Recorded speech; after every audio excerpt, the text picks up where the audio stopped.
Dear students, एक बार फिर से स्वागत है हमारे चैनल मैथ गुरुजी पर। पिछली वीडियो के अंदर मैंने आपके लिए एक्सरसाइज 3.1 का पहला क्वेश्चन करा दिया था। आज हम इस वीडियो के अंदर दूसरा क्वेश्चन करेंगे जो इस प्रकार है। अनुपातों A1/A2, B1/B2 और C1/C2 की तुलना करके ज्ञात कीजिए कि निम्नरेखिक समीकरणों के युग्म द्वारा निरूपित रेखाएं एक बिंदु पर प्रतिच्छेद करती है, संपाती है अथवा समांतर है। देखिए बच्चों कैसे करना है 3.1 का दूसरा क्वेश्चन।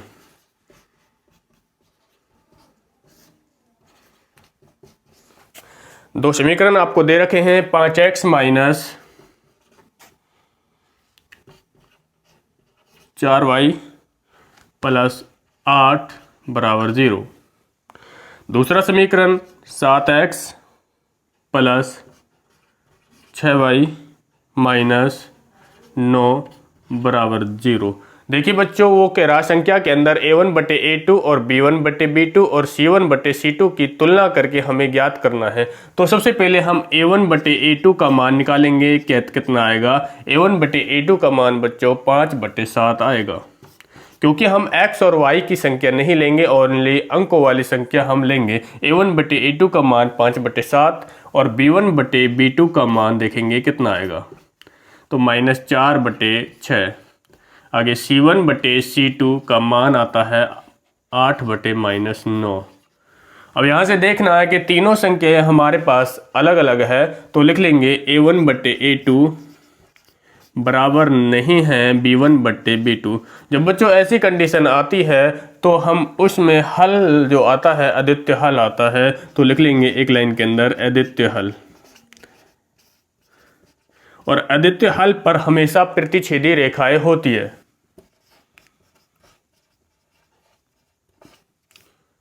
प्रतिच्छेदी रेखाएं एक लाइन के अंदर लिख के बताएंगे, तो बच्चों ये हमारा आंसर है। तो चलिए हम नेक्स्ट सवाल पर आते हैं, इसका दूसरा भाग।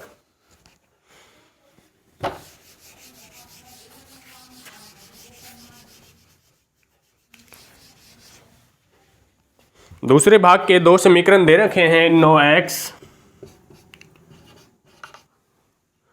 प्लस 3y प्लस 12 बराबर 0। इधर दूसरा समीकरण 18x प्लस 6y प्लस 24 बराबर 0।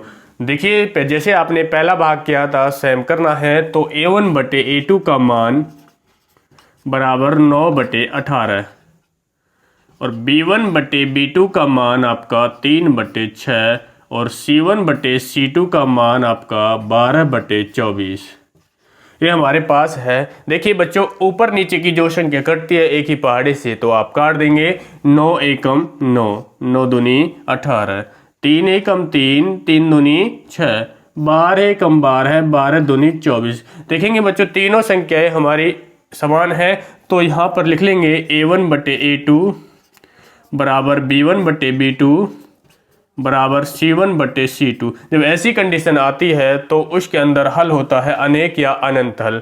तो आप लिख के बताएंगे एक लाइन के अंदर अनेक या अनंत हल।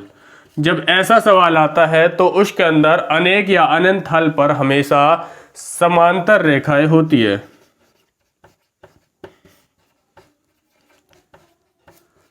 बच्चों ये हमारा इस क्वेश्चन का आंसर है। तो चलिए इसका लास्ट पार्ट देखिए, इसी सवाल का लास्ट भाग देखिए।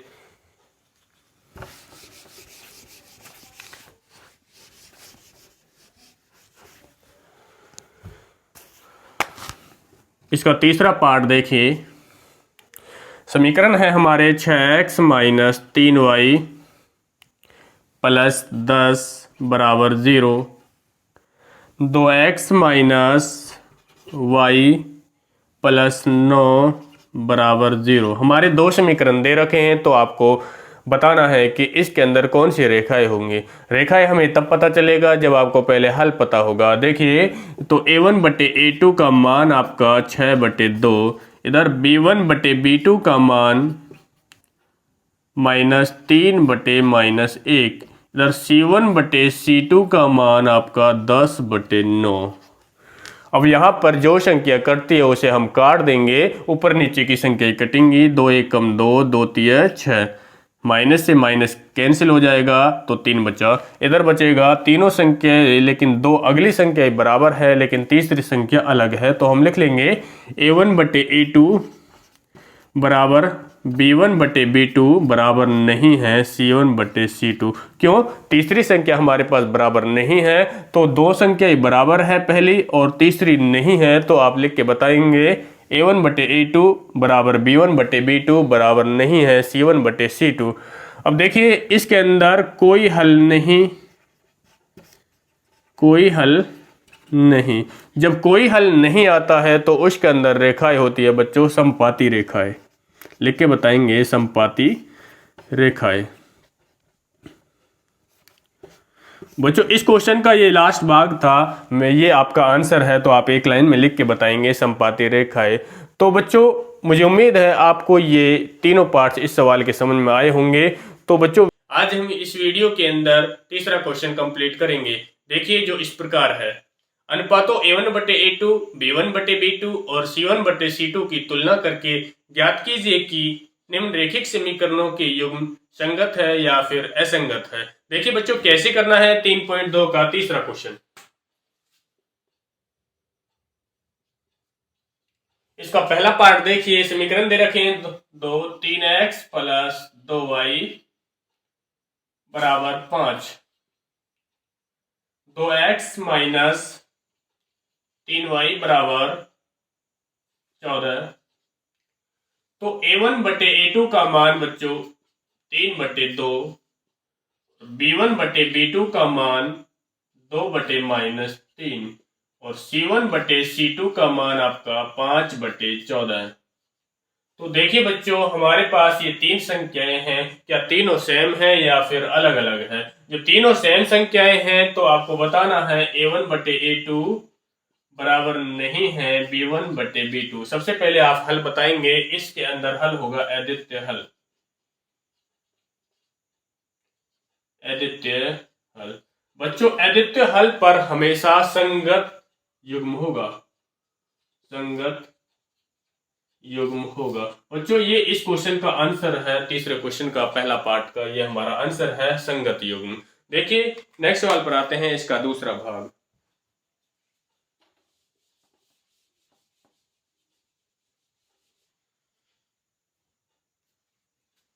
दो समीकरण दे रखे हैं, 2x माइनस 3y लिख लेंगे, 2x माइनस 3y बराबर 8, 4x माइनस 6y बराबर 9। हमारे पास दो समीकरण दे रखे हैं, तो आपको बताना है कि युग्म संगत है या फिर असंगत है। देखिए A1 बटे A2 बराबर 2 बटे 4, B1 बटे B2 बराबर माइनस 3 बटे माइनस 6 और C1 बटे C2 बराबर 8 बटे 9। तो देखिए हमें बताना है कि ऊपर नीचे की संख्याएं दोनों तरफ कट जाएंगी, तो 2 एकम 2, 2 दूनी 4, इधर माइनस से माइनस कैंसिल हो जाएगा, 3 एकम 3, 3 दूनी 6।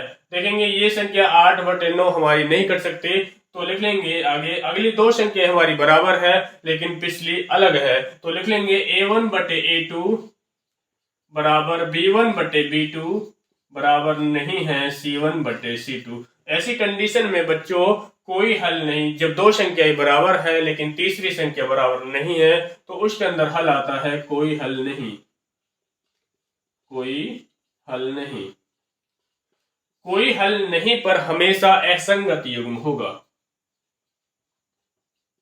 असंगत युग्म। बच्चों इस क्वेश्चन का हमारा ये आंसर है। तो चलिए नेक्स्ट सवाल पर आते हैं, इसका तीसरा पार्ट।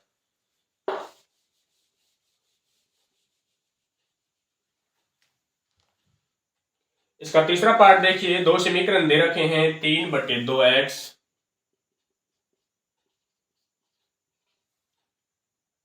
प्लस 5 बटे 3y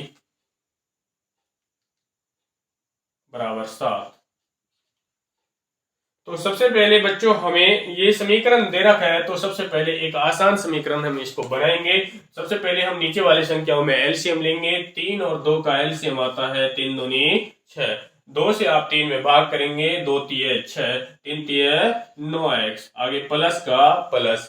3 से आप 6 में 3 दूनी 6, 2 पंजे 10y बराबर 7। अब देखेंगे यहाँ पर क्रॉस मल्टीप्लाई करेंगे, आर पार के आप गुना करेंगे।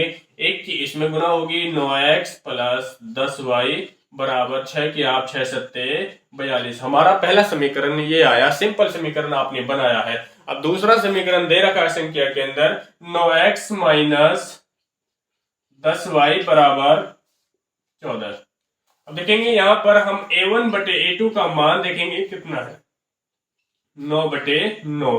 आगे b1 बटे b2 का मान आपका 10 बटे माइनस 10 और c1 बटे c2 का मान 42 बटे 14। अब देखेंगे ऊपर नीचे की जो संख्या कटती है उसे हम काट देंगे। 14 एकम 14, 14 दूनी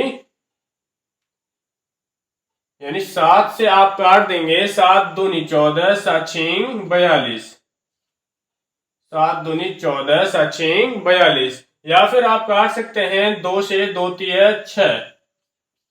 ठीक है बच्चों, हमारा जो 3 बार कटा तो जो 14 से आपका जो 42 कटेगा वो 3 मरतबा कटेगा। तो देखिए इधर b1 बटे b2 में देखेंगे यहाँ 10 से 10 कैंसिल हो जाएगा, कितनी बार, एक बार। अब देखेंगे यहाँ पर 9 से 9 कट जाएगा, एक बार। तो बच्चों ये हमारा 1 आया, इधर आपका -1 आया, इधर आपका 3 आया, लेकिन हमारा तीनों अलग अलग है। तो कैसे लिखेंगे, a1 बटे a2 बराबर नहीं है b1 बटे b2। ऐसी कंडीशन में बच्चों अद्वितीय हल आता है, लिख के बताएंगे आप अद्वितीय हल। जब अद्वितीय हल आता है तो हमेशा उस पर संगत युग्म होगा, जो आपसे पूछ रहा है संगत युग्म होगा। बच्चों इस क्वेश्चन का हमारा ये आंसर है। तो ये क्वेश्चन तीसरे सवाल के तीनों भाग आपको समझ में आए होंगे, मुझे उम्मीद है। तो वीडियो आपको कैसी लगी बच्चों? अगर वीडियो आपको पसंद आई है तो वीडियो को लाइक करिए, अपने दोस्तों के साथ शेयर करिए और सब्सक्राइब करिए। धन्यवाद।